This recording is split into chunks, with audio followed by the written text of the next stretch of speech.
अस्सलाम वालेकुम friends, my name is Mohammad Abu Bakar and you are watching AJ coaching. आज के इस लेक्चर में हम प्राइमरी सक्सेशन की एक टाइप को डिस्कस करने जा रहे हैं जो कि हमारे पास है zero share. Zero share primary succession की एक टाइप है। प्राइमरी सक्सेशन किसे कहते हैं? किसी भी न्यूली फॉर्म सॉइल पर, किसी भी नई बनने वाली सॉइल पर अगर सक्सेशन का प्रोसेस हो रहा है तो ऐसी सक्सेशन को हम कहते हैं primary succession. Zero share primary succession की एक टाइप है। ज़ीरो शेयर सक्सेशन को हम ज़ीराज़ सक्सेशन भी कहते हैं। ज़ीरो का मतलब होता है ड्राई और शेयर का मतलब होता है सक्सेसिव स्टेजेस ऑफ सक्सेशन, यानी कि सक्सेशन के स्टार्ट होने से सक्सेशन के एंड होने तक जितने भी स्टेजेस में, जितने भी मराहिल में सक्सेशन का प्रोसेस कंप्लीट हो रहा होता है उन स्टेजेस को हम कहते हैं सक्सेसिव स्टेजेस ऑफ सक्सेशन। और सक्सेशन के हर स्टेज पर जो है आपको एक पार्टिकुलर इन्वायरमेंट मिलेगा, एक मखसूस इन्वायरमेंट देखने को मिलेगा और उस इन्वायरमेंट के लिहाज से जो है आपको लिविंग ऑर्गेनिजम्स और स्पीशीज़ जो है देखने को मिलेंगी। और सक्सेशन के हर नए और अगले स्टेज पर जो है आपको इन्वायरमेंट में भी चेंजेस होती हुई नज़र आएंगी और इस इन्वायरमेंट के लिहाज से जो है आपको स्पीशीज़ भी, लिविंग ऑर्गेनिजम्स भी जो है डिफरेंट देखने को मिलेंगे। ज़ीरो शेयर सक्सेशन होती क्या है ये देखते हैं इसकी डेफिनेशन को। It occurs in extremely dry place where there is lack of water and organic matter, though having some minerals such as rock deserts, bare rocks, sand dunes, etc. ऐसी primary succession जो किसी भी dry place पर हो, जहाँ पर जो है बहुत ज़्यादा जीरोफिटिक कंडीशंस हो, पानी की बहुत ज़्यादा कमी हो, मिनरल्स और न्यूट्रंट्स की बहुत ज़्यादा कमी हो, अलबत्ता कुछ मिनरल्स और न्यूट्रंट्स जो हैं वहाँ पर मौजूद हों, और जहाँ पर जो है टेम्परेचर बहुत ज़्यादा हाई हो, बहुत ज़्यादा एक्सट्रीमली ड्राई वो प्लेस हो, ऐसी जगह पर अगर प्राइमरी सक्सेशन का प्रोसेस हो रहा है तो ऐसी सक्सेशन को हम कहते हैं xerosere succession. Xerosere succession कहाँ कहाँ पर हो सकती है? Rock deserts, bare rock, sand dunes वगैरह पर जो है ज़ीरो शेयर सक्सेशन होती है। अब हम बात करेंगे ज़ीरो शेयर सक्सेशन के स्टेजेस पर। ज़ीरो शेयर सक्सेशन का सबसे पहला स्टेज हमारे पास है क्रस्टोस लाइकन स्टेज। जैसा कि मैं आपको बता चुका हूँ कि ज़ीरो शेयर सक्सेशन जो है वो रॉक्स वगैरह पर होती है, जहाँ पर वाटर की, जहाँ पर मिनरल्स और न्यूट्रंट्स की जो है बहुत ज़्यादा डेफिशिएंसी होती है, जहाँ पर जीरोफिटिक कंडीशंस होती हैं हमारे पास, ऐसी जगह पर जो है ज़ीरो शेयर सक्सेशन होती है। ज़ीरो शेयर सक्सेशन का सबसे पहला स्टेज हमारे पास है क्रस्टोस लाइकन स्टेज। लाइकन्स किन्हें कहते हैं? इस पर जो है यूट्यूब पर मैं अपना तफसीली लेक्चर अपलोड कर चुका हूँ। अगर आपको लाइकन्स के बारे में समझना है तो आप यूट्यूब पर जाकर सर्च कर सकते हैं what are lichens by AJ coaching, तो हमारा लाइकन्स के ऊपर लेक्चर आपको मिल जाएगा। वहाँ जाके जो है आप लाइकन्स के टॉपिक को समझ सकते हैं। ज़ीरो शेयर सक्सेशन का सबसे पहला स्टेज क्रस्टोस लाइकन स्टेज। इस स्टेज पे क्या होगा? क्रस्टोस लाइकन्स जो हैं इन रॉक्स की सरफेस पर आकर ग्रो करना शुरू करेंगे, रहना शुरू करेंगे। इन्हीं लाइकन्स को जो है हम ज़ीरो शेयर सक्सेशन की पायोनियर स्पीशीज़ भी कहते हैं। क्यों कहते हैं? क्योंकि ये सबसे पहले इस जगह पर आकर रहना शुरू कर रहे हैं और इन्हीं से जो है इकोलॉजिकल सक्सेशन की चेन स्टार्ट होगी। ये लाइकन्स करेंगे क्या? यहाँ पर ये जो है यहाँ पर आके ग्रो करेंगे और जो है कुछ एसिड्स रिलीज़ करेंगे, जिन एसिड्स की वजह से इन रॉक्स में जो है क्रैक्स पड़ना शुरू हो जाएंगे और ये उन क्रैक्स में पेनिट्रेट करते जाएंगे और वहाँ पर जो है फर्दर एसिड्स रिलीज़ करेंगे और इस रॉक की डिकम्पोजिशन करेंगे। ये लाइकन्स कौन कौन से इस स्टेज पर हमें देखने को मिलेंगे देख लेते हैं। राइजोकार्पन, राइनोडाइन, लिकेनोरा वगैरह जो है इस स्टेज पर आपको देखने को मिलेंगे। ये सब क्या हैं? लाइकन्स हैं।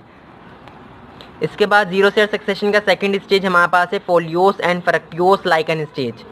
इस स्टेज पर क्या होगा? जो रॉक्स में क्रैक्स पड़ गए थे उन क्रैक्स में जो है माइट्स, आंट्स, स्पाइडर्स वगैरह जो है आकर रहना शुरू करेंगे। और इस स्टेज पर क्या होगा? सॉइल की थिन लेयर की जो है फॉर्मेशन होती हुई आपको देखने को मिलेगी। किस तरह से होगी? थिन लेयर सॉइल की जो है किस तरह से फॉर्म होगी? लाइकन्स की वजह से फॉर्म होगी। लाइकन्स क्या करेंगे? रॉक को डिकम्पोज करेंगे, रॉक की डिकम्पोजिशन करवाएंगे। किस तरह से करवाएंगे? एसिड्स रिलीज़ करेंगे और सॉइल को जो है छोटे छोटे पीसेस में ब्रेक कर देंगे, तोड़ देंगे और उन स्मॉल पीसेस को जो है मज़ीद डिकम्पोज करेंगे और उन्हें सॉइल पार्टिकल्स में कन्वर्ट कर देंगे। इस तरह से जो है सॉइल की थिन लेयर की फॉर्मेशन हो जाएगी फोलियोस एंड फ्रक्टियोस लाइकन स्टेज पर। और इस स्टेज पर जो है फोलियोस और फ्रक्टियोस लाइकन्स की ग्रोथ होगी। ये ऐसे लाइकन्स होते हैं जिनके पास लार्ज लीफी स्ट्रक्चर्स मौजूद होते हैं। जब इनकी इस स्टेज पर ग्रोथ होगी तो जो क्रस्टोस लाइकन्स थे उनको जो है धूप वगैरह सही से नहीं मिलेंगी, सनलाइट वगैरह जो है सही से नहीं मिल पाएगी, क्योंकि जो फोलियोस एंड फ्रक्टियोस लाइकन्स हैं इनके जो है बहुत बड़े बड़े लीफी स्ट्रक्चर्स होते हैं इनके पास, जिसकी वजह से क्रस्टोस लाइकन्स पर जो है शेड पड़ेगा और उनको सनलाइट जो है ठीक से नहीं मिल पाएगी, लिहाजा उनकी डेथ होना शुरू हो जाएगी और उनकी डेड बॉडीज़ जो हैं वो सॉइल में मिलती जाएंगी। जब वो सॉइल में ऐड होती जाएंगी उनकी डेड बॉडीज़, तो वहाँ पर जो है उनकी डेड बॉडीज़ की डिकम्पोजिशन होगी और उनकी डिकम्पोजिशन के नतीजे में जो है ह्यूमस की फॉर्मेशन होगी और वो ह्यूमस जो है सॉइल में ऐड हो जाएगा, जिसकी वजह से सॉइल की फर्टिलिटी इंक्रीज़ हो जाएगी, क्योंकि ह्यूमस में जो है बहुत ज़्यादा तादाद में न्यूट्रिएंट्स और मिनरल्स मौजूद होते हैं। लिहाजा जब ह्यूमस इस सॉइल की में जो है ऐड होगा तो इस सॉइल की जो फर्टिलिटी है वो इंक्रीज़ हो जाएगी। और जो है इस स्टेज पर जो आपको लाइकन्स देखने को मिलेंगे वो हमारे पास होंगे पैस्मीलिया, डर्माटोकैरपोन वगैरह जो है इस स्टेज पर आपको देखने को मिलेंगे। इस स्टेज में क्या क्या होगा, जो क्रैक्स पड़ गए थे रॉक्स में उनमें जो है माइट्स, आंट्स और स्पाइडर्स वगैरह आकर रहना शुरू करेंगे। सॉइल की थिन लेयर की फॉर्मेशन होगी। ह्यूमस की वजह से जो है सॉइल की फर्टिलिटी में इंक्रीज़ आएगा। कौन कौन से लाइकन्स इस स्टेज पर आपको देखने को मिलेंगे, पैस्मीलिया, डर्माटोकैरपोन वगैरह जो है इस स्टेज पर आपको देखने को मिलेंगे। इसके बाद जीरो सेल सक्सेशन का थर्ड स्टेज हमारे पास है मोस स्टेज। जब एक फर्टाइल सॉइल की लेयर की जो है फॉर्मेशन हो जाएगी तो जो है यहाँ पर मोसिस की ग्रोथ होना शुरू हो जाएगी। मोसिस जो है यहाँ पर ग्रो करने लगेंगे। इस स्टेज पर जो है आपको कुछ प्लांट्स भी देखने को मिलेंगे। इन प्लांट्स में हमारे पास इंक्लूड हैं पॉलीट्राइकम, ग्राइमिया, सेलिजिनेला वगैरह जो है इस स्टेज पर आपको देखने को मिलेंगे। और इस स्टेज पर जो माइट्स और स्पाइडर्स और आंट्स वगैरह जो हैं उनकी तादाद में तेज़ी से इजाफा होगा।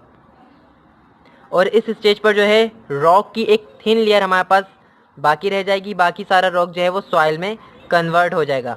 इस स्टेज पर जो है फोलियोस और फ्रक्टियोस लाइकन्स की भी डेथ होना शुरू हो जाएगी और वो उनकी डेड बॉडी जो है सॉइल में ऐड होना शुरू हो जाएंगी, जहाँ पर उनकी डिकम्पोजिशन की वजह से ह्यूमस की फॉर्मेशन होगी और वो ह्यूमस में जो है वो जो ह्यूमस की फॉर्मेशन होगी वो ह्यूमस जो है सॉइल में ऐड होता जाएगा, जिसकी वजह से जो है सॉइल की फर्टिलिटी मज़ीद इंक्रीज़ होती जाएगी।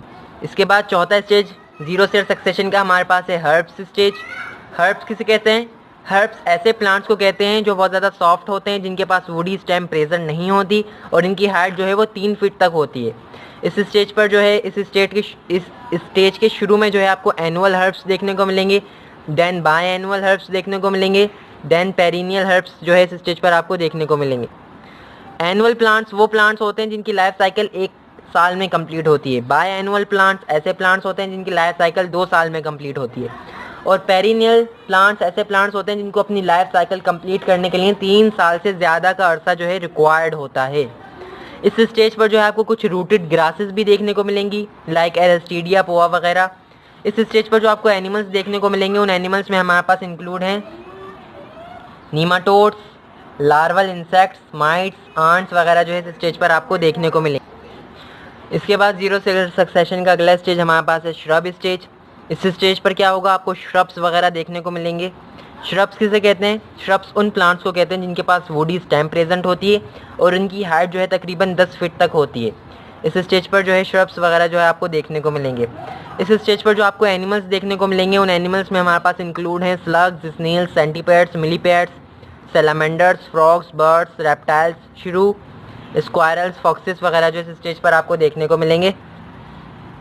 अगर इस एरिया में ज़ीरोफिटिक कंडीशंस मेंटेन रहती हैं तो श्रब कम्युनिटी बनने के बाद कोई नया चेंज जो है इस कम्युनिटी में नहीं आएगा। ये श्रब स्टेज जो है जीरो सेल सक्सेशन का लास्ट स्टेज होगा।